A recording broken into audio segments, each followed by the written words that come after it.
So this time I am talking with fellow EMBA student Jen Comerford. Jen comes from a different background than me. She's not a tech person. She comes from the healthcare side. And it's a very interesting discussion, I think, because of that. We see a different perspective. We also talk about how she's done a master's before, how her life is different now, and how that has affected her studying for the master's. And, what she hopes to get out of it, why she's doing it, the same kinds of things I've asked other people, but her answers are fascinating and different. And then we branch off into a discussion about something that she's interested in and I'm interested in, and that is the effect of gender in business. So stick around, fascinating discussion, and I'll be back afterwards for a little recap. So nice to meet you. Nice to meet you too. How are you enjoying your MBA experience? Harder than I thought it was going to be honest. I don't know why. It's a master's program. This is my second master's, so I think I was much younger when I did the first one. So I think I just have this memory of like things being really hard, but in my head, I don't know, I thought it was going to be easier, but I'm enjoying it actually very much. I am glad we are done with accounting. I know I watched your podcast where you talked about how you love the numbers. I will tell you, I hate the numbers. So I'm hoping that was the worst one. Microeconomics has been significantly better for me. I thought I was going to hate the accounting because, who in their right mind would admit to liking accounting?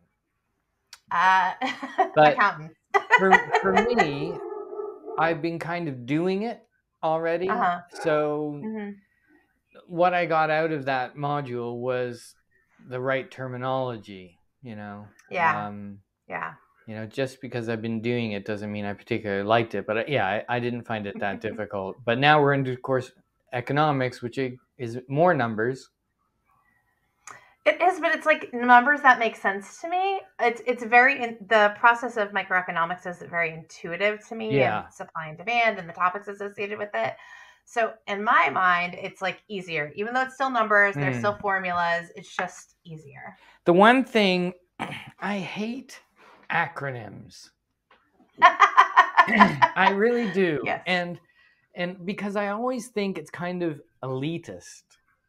I don't know why. Well, that's a bit exclusionary a that thing only about the people who know what they whatever. mean understand the topic of conversation. And so it's when they're all, there's a lot of, everything, because everything is so long in microeconomics, like aggregated demand and aggregated, so everything is kind of knocked down to LRAS, and that kind of bothers me a little bit. But I mean, I don't have a solution to it, but what I think is interesting about you is that you're kind of my first person I'm talking to who's not in the pure tech space.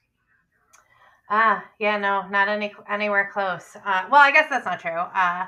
I do work for a telepsychiatry company, so I'm. And I just want to say, I looked at the website, and telepsychiatry, if there was ever like a Philip K. Dick term in the world, it's like, I love that word, telepsychiatry, because it is like 1960s science fiction.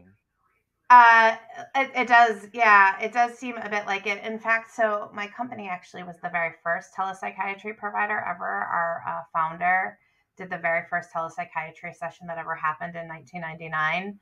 And they had to carry this giant computer to a hospital to be able to do it. And be able to, the hospital had to have a system for them to see patients on. And so we've evolved a long way since then, but I don't think we're really a technology company. We use a lot of technology in our work, but I've been in the behavioral health space for the last 20 something years. So how did you, because I looked at your resume, and it's like you started out in the, as social work side and in the person to person side, I want to say. Yeah. And then over time kind of evolved, if that's the right word, into management. Yeah. So I have my master's in social work. So I'm a trauma-informed therapist. I practiced doing trauma therapy and substance abuse counseling with patients pretty much throughout the entirety of my career. I actually just stopped seeing patients a few years ago, right around the time COVID hit. so I've always had that component to my work. I actually don't think you can be a very good clinical supervisor if you don't actually see patients. So that's always been really important to the work that I do. What I sort of found early on is that I surprisingly really liked the business or operational component of most of the work that I was doing. And so my very first job out of graduate school was this sort of like combined role of a manager. I managed a program and then oversaw like a therapy program and had a patient caseload. And I like never went back from that. I've moved up, and as my administrative or operational roles have become more profound or more significant, I've certainly stepped back the clinical work that I have done to pretty much almost nothing. But there's still always been a little something there. And so I sort of happenstanced amongst, I don't know, to where I evolved into wanting to get my MBA. And part of it is, I guess I would consider myself like a clinical operator because I'm a clinician first. It's part of my identity. It's part of how I sort of view the world. It's how I view operations within healthcare, is always from that like patient-centered mindset. There's not a ton of people that are really good clinical operators. Clinicians tend to have a very patient-centered focus and can't understand the business component of it. And business folks tend to have a really very business-focused component that, although they want the patient care to be good, it's always about sort of the financial aspect of running the business. Right. And frankly, you can't really do either very successfully without understanding both. But there's not a lot of us who I would say are clinical operators. It's hard to, like, once you get into that space. Part of the reason I wanted to get my MBA was sometimes I'll sit in a room with either like a board member or a C-suite member, and I'm like too much of a clinician, and so the understanding of like, it's easy to sort of blow off what I'm saying sometimes because they're like, well, you're a clinician in this moment, but I have 20 plus years of operational leadership experience. And so I wanted to have, to your point earlier of acronyms, I wanted to be able to speak the same language and provide credibility to, even though I have a ton of experience doing the same thing that they're doing, it's just from a different lens, but be able to speak the same language. Yeah, I mean, that's so much the same for me. That, there's a couple of points I want to pick up on. But first, there's so much the same for me that I wanted to know the terminology so that when I opened my mouth, I sounded like I knew what I was talking about. And I think that there's, and everyone I've talked to has said kind of the same thing, that there's an element of, I knew it, but now I have the credibility. Yes. You know? And so there was the credibility and the terminology. And even though I'd spent 20 years or 25 years starting businesses and also being, I'm kind of the equivalent of, like you say, a clinician operator, like I'm a software developer and a business owner. So I was kind of, for me, I was always turned to the software. Whereas I realize, I know, that the business was suffering because of that.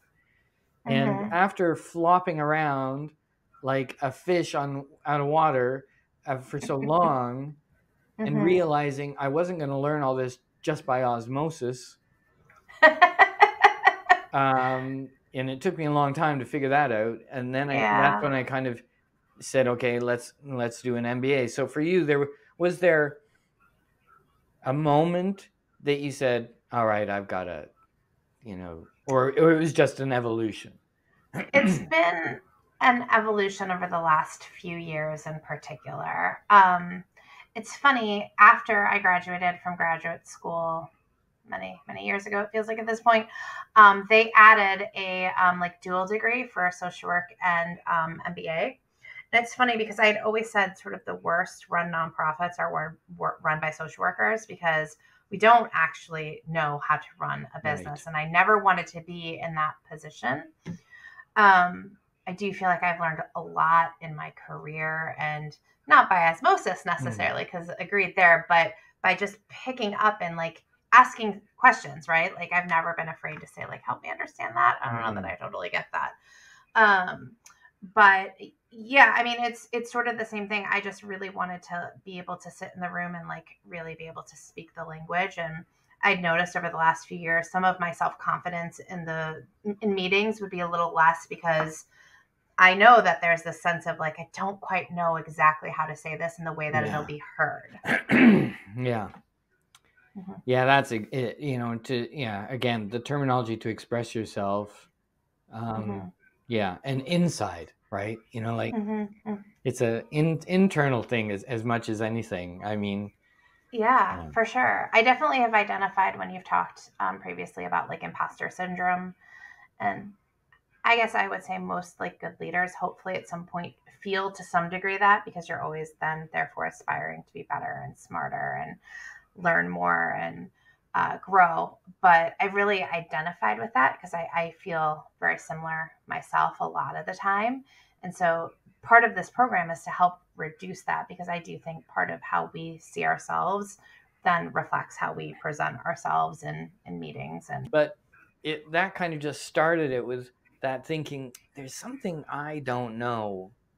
And what mm-hmm, I'm realizing now, and like this is kind of what I was saying about the accounting, is that that's not true. There's not something I don't know. There's maybe some way of expressing it I don't know, but I actually mm-hmm, knew it. right. Yeah.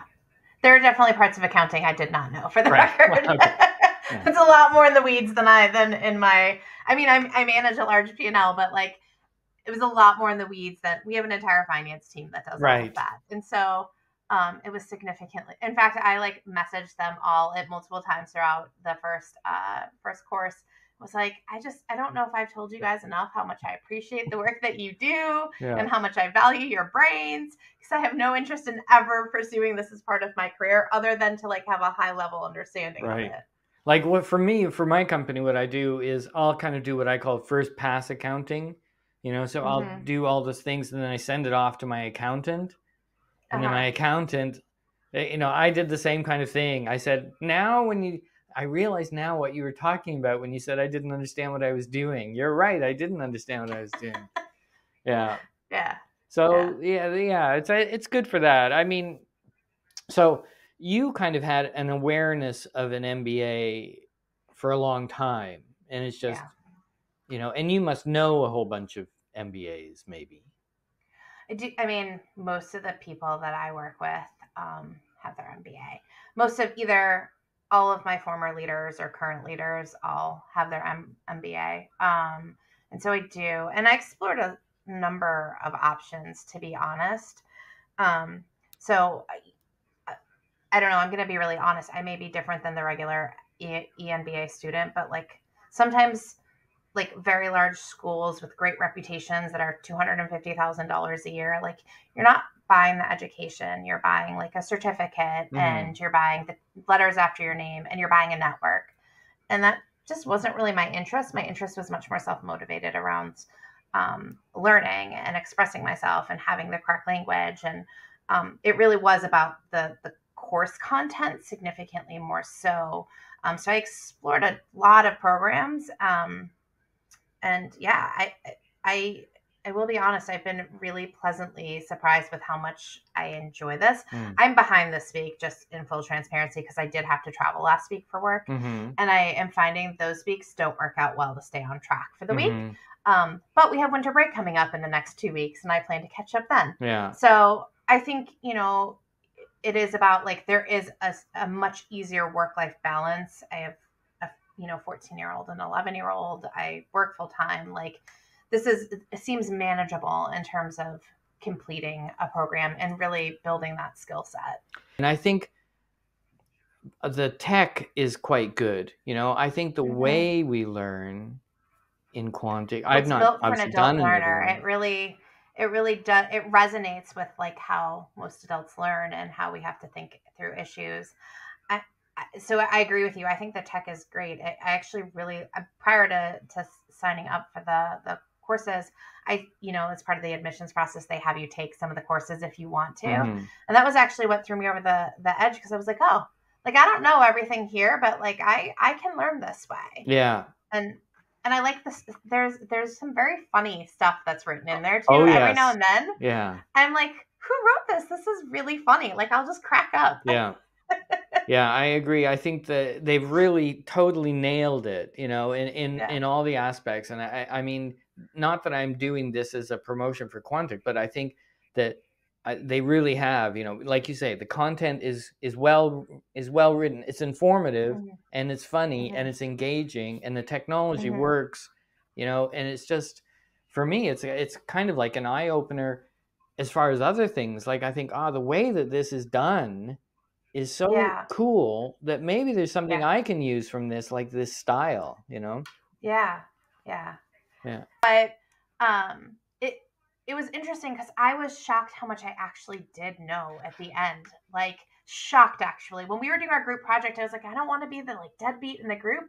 And like I totally wasn't. And it was this really amazing feeling. Yeah. So yeah. Yeah. I mean, we can't really ask for more than that, can we? No, no. Um, I will say also the exam was no joke. Like, so again, I struggled with accounting. I'm not, math is not my like right. go-to. I'm a feelings person, not a math person. And so I will say it's probably one of the single hardest for me exams I've taken, to include my boards for my license. But I passed it, and I passed it Right. swimmingly. I mean, I was great with what the score that I got on it. Mm-hmm. But it was hard, and it took me 3.5 hours to do. It was not an easy test. So for anybody watching that thinks like an online course, it's not going to be as challenging. Hardest test I probably have ever taken. Yeah, it took me a while to do, for sure. Mm-hmm.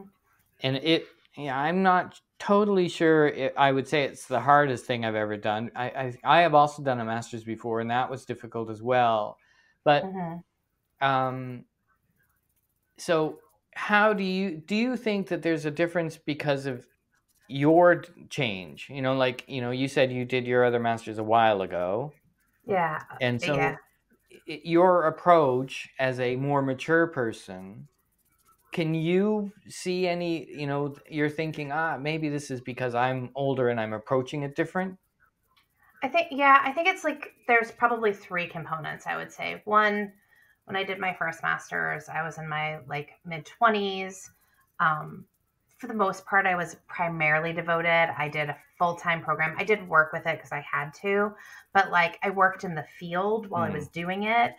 Um, so different than accounting. I was super interested in the topics I was learning about. Now I understand the need to like really understand accounting, but that's like not the gist of what I want to Right. learn in this program. It's a component of what I wanted to learn. And so like from an interest perspective, it took me a lot to like get through the concentration, because I was like, it wouldn't be the same thing as reading, this like writing a 25-page paper on something that had to do with psychodynamic theory, for example. That's very interesting and appealing to me. And so the work is easier, it comes more natural. So I think that's one component. Two, I'm married and have two teenagers that play travel sports. And so I didn't have to balance that back then. I just sort of had to balance it with like going to brunch with my friends and drinking on the weekends. Like it wasn't sort of the same life responsibilities. Yeah. I have a really intense job during the week now. And so I think it's like those three components that make it different. I definitely put a ton of, I'm a bit of an overachiever, so I put a ton of work into my other master's program. But just even the way that I'm figuring out how to study for myself now is different. Like, so my process is, I go through, I have an electronic notebook, because I'm still the person, I'm old, right? We didn't have computers all that long ago. And so I'm still the person that handwrites notes. I then take that and transcribe them into a written Word document so I can search it later, since all of our tests are open book. It's also how I studied for like all of my licensing exams and stuff I've had to do in the past. And then I'll take like screenshots of some of the parts of the lesson that I don't understand and put that into PowerPoint.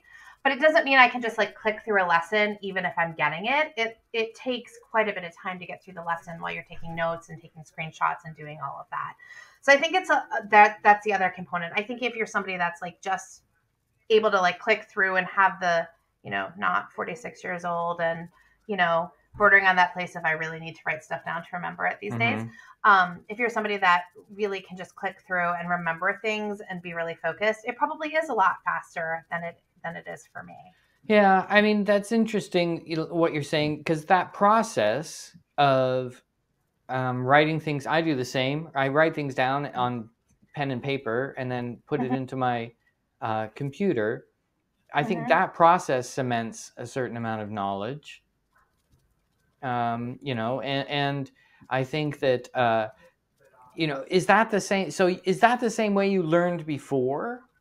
I mean, So that part is, I mean, the taking the notes and then like written notes and then transcribing them. That is how I think I burn things into my memory. It's it takes you some time to like look at what you're seeing, write it down, relook at it again, write it down some more. And then when I go back and type it, I'm like relearning it again. So that is sort of how I've always studied the screenshot component. That's a newer component primarily because it's like very specific, like formulas and right. topics. But yeah, I mean, it is pretty much how I had studied in the past. I haven't quite done that. I mean, instead of using pen and paper, I have an electronic scribe. I have a Kindle Scribe. So that part's different, is that it's just better for the environment. But it's like you don't learn by highlighting, and right. Yeah. Like I'm not the person that's I did buy the book though, and I right. thought the book was really helpful for accounting and like capturing key topics. But I actually haven't picked it up once yet for economics or microeconomics. So I also understand the microeconomics a lot more easily. Mm-hmm. So I haven't been as dependent on other resources. But I am curious about this chief network of yours. Yeah. So Chief is sort of a women's leadership empowerment, I would say, organization. I don't really work for them. Nobody really works for them. Sorry, my dog's tail. That's all right. Popping up there. But it's the goal behind it. You have to be accepted as a member. And it is meant to place women executives with other women executives. We do a core meeting once a month, which is basically we have an executive coach and we talk through issues that come up in the workplace and how to address them from like a female empowerment perspective. There's still a lot of stuff that takes place in business these days where it's harder to be a woman sometimes than a man in a room full of executives. And there's not nearly as many of us. Right. And so the intention is building women leaders up from each other and to, it's part like, let me talk about this thing that happened today. So part venting and having a peer group to be able to do that with that's not associated with your company. So it feels a little safer. And then part executive coaching. And then there's a ton of there's sponsored activities. There's a clubhouse that you can be part of. There's several other activities that you can be part of. You can sort of use it as much or as little as you want. I primarily participate in the coaching and the core group component. That's been really helpful to me. There's not been a ton of female executives that I've worked with. I primarily have worked with men, ironically, even though behavioral health is a female-dominated industry. But the leadership is often not female. And so it's been really helpful to have peers that are women that are sometimes struggling with some of the same things that my peers maybe aren't. Right. That's a U.S. nationwide thing? It's a international thing, I believe. Wow. Yeah. Because definitely U.S., but I believe they've expanded to at least London. Like here in Japan, I think there's 3% of CEOs are women. It's pretty dismal. And even like people in the parliament and elected officials and everything like that, it's pretty low, in the 20% or something like that. And so when I joined Quantic, I actually thought that it was greater than 50% seemed to be women, because it's certainly on Slack most of the participants seem to be women. And so I brought this up and somebody said, no, actually there's more men than women. It's just the men don't participate as much. But I think that's, I don't understand why in 2020, almost 2024, why there's still such an issue, I can tell you there's absolutely a difference in how women are in executive positions. There's even a conversation about like, how do you be a woman in an executive position? Because some of the things that were like taught our entire lives about how to survive in this world from a masculine and feminine. And that's just considering like a full binary perspective of gender exists in this world. And so those things definitely translate to what it's like in a workplace setting, especially in a leadership setting. Frankly, it is also part of the decision to get an MBA, if I'm honest, is not only from a credibility perspective of just, being able to speak the language and be able to talk the same way and talk of the same concepts the same way. There is a credibility of having those 3 little letters after your name to say that you do know what you're talking about. You have a place at the table. Yeah, I mean, I'm fascinated by that, and I think and amazed that we're in that situation, and I think obviously in tech it's even worse. Oh, I can't even imagine. Yeah. I can probably count on both hands. I'll be generous and say on both hands the number of senior executives that I've met that are women. Even in the entrepreneur space, it's interesting that tech entrepreneurs, very few women, very, very few. And because I think that's an even tougher situation to be in, because you have the credibility on both sides, Yeah. And I've always been really interested in this whole gender difference. And when I came to Japan just after the big earthquake, which was 12 years ago or 13 years ago, and I went to this is a funny story. So I was here, and I live right where the right where the tsunami came in is where I happened to live. Wow. And I came here after.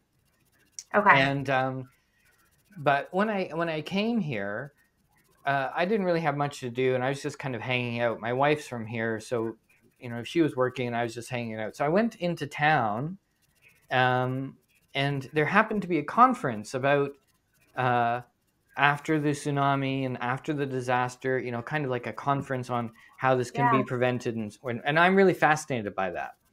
So I thought, you know what? I'm going to go to the conference. So I go to the conference, and I walk through the doors, and somebody runs over and they say, "Oh, welcome, welcome. Where are you from?" And I said, "Oh, I'm from Canada." And they went, "The representative from Canada is here." And I went, "Well, hold on." And it's amazing. And I couldn't shake it. And so they assigned me somebody, and they said, "We don't have your name tag." And I'm like, I just walked in off the street. And we don't have your name tag. So anyway, they wrote a name tag and gave it to me. It's like Phil Smythe, Canada. And they gave me somebody who walked me around and translated things for me. It was a totally bizarre situation. But the most interesting panel was, how did gender affect what happened after the tsunami for people? Oh, that is fascinating. Yeah, and so it was about, how did women in the shelters and everything like that, how was their experience different than men? And I looked around the room, and I was the only foreigner, first of all, and there was only 4 men, of which I was one. So the men weren't even interested in knowing how it was different. I can't say I'm surprised by that. I'm so sorry, but so anyway, do this whole thing, and it just women had a horrible time in these shelters, because all the shelters were put up by men, and run by men. So like they didn't have like doors on the bathrooms, and they forgot to order like sanitary products, and if the women had kids with them, sometimes the women were kind of bullied, and some women had to sleep outside in their cars with their kids, and it's just a nightmare. And the whole thing, and all these presentations are going on. There's people from the UN talking. It was a big deal thing. And the woman's there, and she's saying, and at the end of it, she goes, "It's so disappointing, because this is exactly the same thing that happened 10 years before that with the other earthquake." And I thought, maybe because you didn't try and change anything, Yeah. And afterwards, the women who'd been presenting came up, and they were like, "You're a man and you're from Canada. What's your opinion?" And I'm like, come on. All right. You're like, I didn't realize I was representing all of Canada in this conversation today. And I said, to be honest, the solution seems pretty obvious to me. And they were like, really? And I said, yeah, you kind of have to change the way you raise your sons. And they all went, well, we can't do that.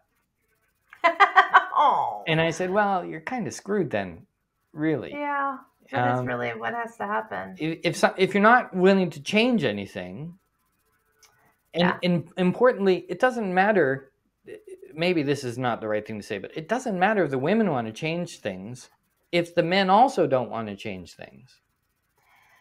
Yeah, I feel like there is like, so it's gender, it's culture, it's like all those different components, right? Like, I think you're accurate in what you're saying, but I think the culture surrounded about what that actually means. Yeah, it's not just changing like the norms of gender for your kids. It's also about changing the entire culture. And so it is a huge impact there. And I mean, to have a panel and talk about it, that's nice. And maybe everybody feels good at the end of it that they talked about it. But and I'm not really trying to trivialize it, but it's such a huge thing.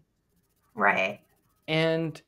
But you have to take some kind of step. And I thought, I came out of that, and that one afternoon completely impacted my perception of my life here in Japan, and also my perception of gender and everything. And I was always interested in gender difference.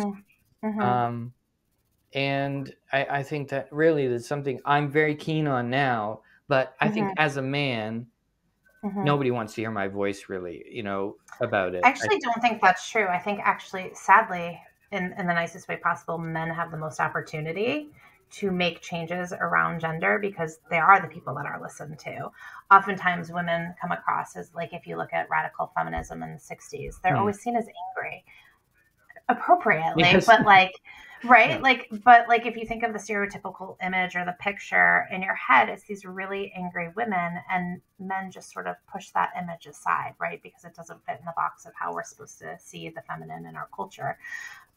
Sadly, I think men who understand the need for gender equality, unfortunately, because there isn't gender equality, have the most opportunity to make changes. It's not in their best interest to do so, though, either. So, isn't it? I mean, I would think so, but no, culturally speaking, probably not. But I don't even know about that. But I mean, I think also it's interesting what you say. We're quite off topic, but I hope you don't mind. But, it's interesting what you say that, okay, women who are seen as quote unquote feminists, or however you want to say it, they were seen as angry. But interestingly, I think men who took up that mantle as well were seen as weak. Agreed. So it was like a damned if you do, damned if you don't. Yes, exactly. Yes, 100%. And they're like, oh, you must be homosexual if you're a man supporting this, or something like that. And then you immediately go to the feminine, and then the other. Yeah, I think it's just weird. And for me, I've seen so much that it's the women who seem to get things done, which I know is also kind of a sexist thing to say, but I think... I actually think it's true, too. You have to. Yeah. And even in other cultures and so on, there's a lot of cultures where the men sit around and the women do everything. And I think that in our Western culture, it's actually kind of that way anyway, as well. It is. It's a little bit... It's interesting how many questions about work-life balance come up for women who are executives versus men who are executives ever get asked that question. How do they manage it all? How do they balance it all? What do you have to give up to do it? When I talk about, I built my career on not on wanting to have a great life, not necessarily wanting to make a ton of money and have a great career, but I just wanted to have a really interesting life, play a lot of guitars, travel around. Yeah. And so for me, my whole life has been about work-life balance. Yeah. But when I talk about it, people are like, well, why are you trying to balance? You should just be working. That's also not okay either. I think that that's true. And that for men, that's kind of what they expect. Yeah. Yeah, that is true. You know, your work-life balance should be playing golf on Saturday afternoon or something. Exactly. So I think it's, you know, how did we get to be such a screwed up? I don't know, but I have to wrap up too. Yeah, sorry, yes, Feed yeah. my children. No, it's Yeah. my fault for being late, and I actually have really enjoyed our conversation. Even if it's a bit off topic, it's been great. I'm gonna have a fun time editing this. We might have like a 10-minute video or something. I don't know, but I might keep all this stuff in because I think it's totally valid to see, if you don't mind. I think it's totally valid. I don't mind even a little bit. I'm happy to keep talking about it anytime. Wasn't that cool? So much thank you to Jen for taking some time out of her busy schedule to have a chat with me. You know, I'm loving doing these little interviews with people. I'm seeing a totally different side of the MBA, and I'm learning a lot about different business perspectives, which is what the MBA is all about, surely. I hope you're enjoying. If so, like, subscribe, bell notification, lots more interviews coming. I think if you're going to take an MBA, thinking about taking an MBA, or are taking an MBA, you're going to learn something from these chats. And I actually think that, forget about the MBA, I think this branches out into business in general. You can never have too much perspective. See you around.